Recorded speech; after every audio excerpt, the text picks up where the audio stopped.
What's up everybody, Cryptic here, back with another video. Today we're going to be talking about Battlefield 6 and whether or not it's actually really worth playing. Now, I know that the beta is free to play, which is great, awesome. Really glad that EA decided to take that route instead. But this video is going to be entirely unbiased up until the end, and I will give you guys my opinion on the game. For now, I'm just going to go over literally everything, the good, the bad, and the ugly. So, without further ado, let's get right into the video.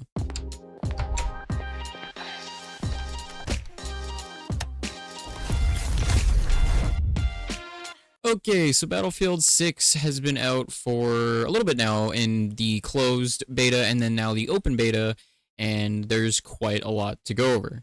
So right off the bat, I'm just going to get the bad things out, just kind of spread onto the table for you guys so that you're not walking into this blind. Okay, so first things first, servers. The servers have some problems. There's quite a lot of lag issues, a lot of desyncing and just hit registration issues. There's also some lighting glitches where there's just like these huge balls of light that just kind of appear, as well as texture issues and other lighting problems that have occurred. There's also a bug where usually when you die, your body flies up into the air and yeah, stuff like that. Overall, that's pretty much it for the actual broken issues. It is a beta. I'm not surprised. This, we haven't had a Battlefield like this ever, so there's a lot going on. Now, what I do want to go over is the good. This game has taken what Battlefield has done good, made it better, but exceeded any expectations that we could have ever had. With a brand new overhauled movement engine that allows lean around cover, mounting on walls to reduce recoil, diving, sliding, sprinting while crouched, combat rolling from heights. You can now drag down teammates to safety before reviving, adding strategic depth. We saw it in the early gameplay, but I mean, we all thought it was just going to be some super simple gimmicky feature, but it's way more than that. It's super helpful and it's really, really cool and very, very fun. Totally random, but they actually added a firing range to the main menu, which is really interesting. So if you're looking to test out your guns, kind of like Call of Duty, there's a firing range. Class system overhaul. The beloved 4 classes, Assault, Engineer, Support, and Recon return, but with revamped roles. Signature weapons, dedicated training paths, and class-specific gadgets.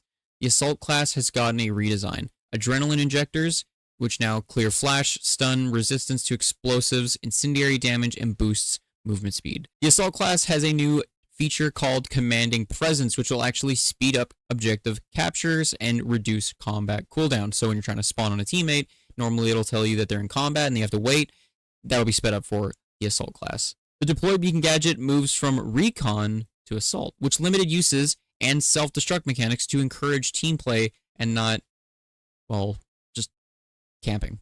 The introduction of the Assault Ladder, which is a deployable ramp/ladder for squad movement and flanking. This is very cool. Love that a lot.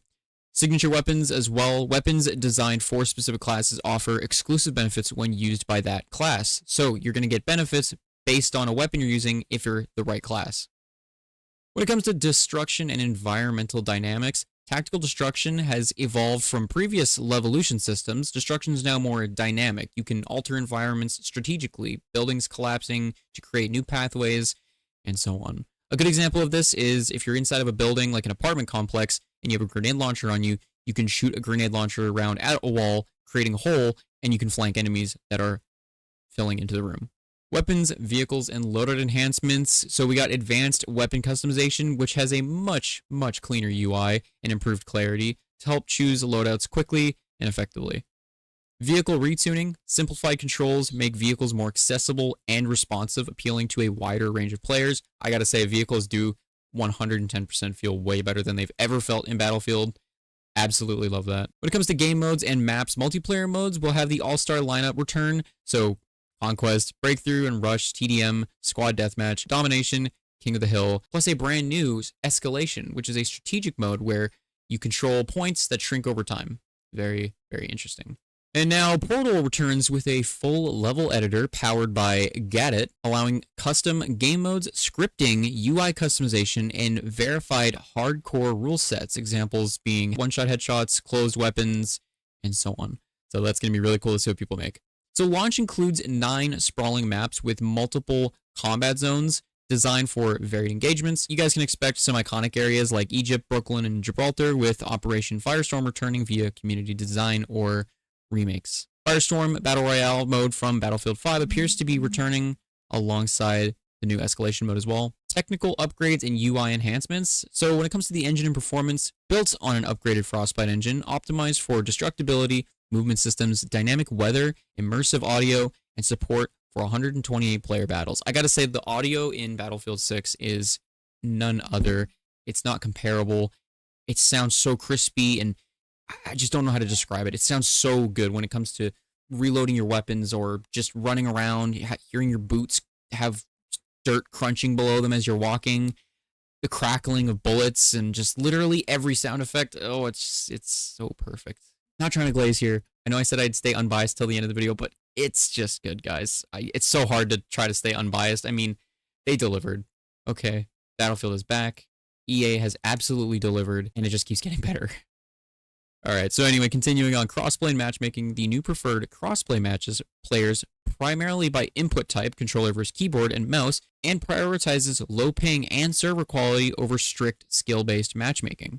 Single-player campaign returns with a global scale narrative, including high-stakes locations like the Sahara Desert, Gibraltar, and New York. It focuses on a depoliticized story, allowing flexibility in player allegiances. That's about all we know about that, but it does sound very cool.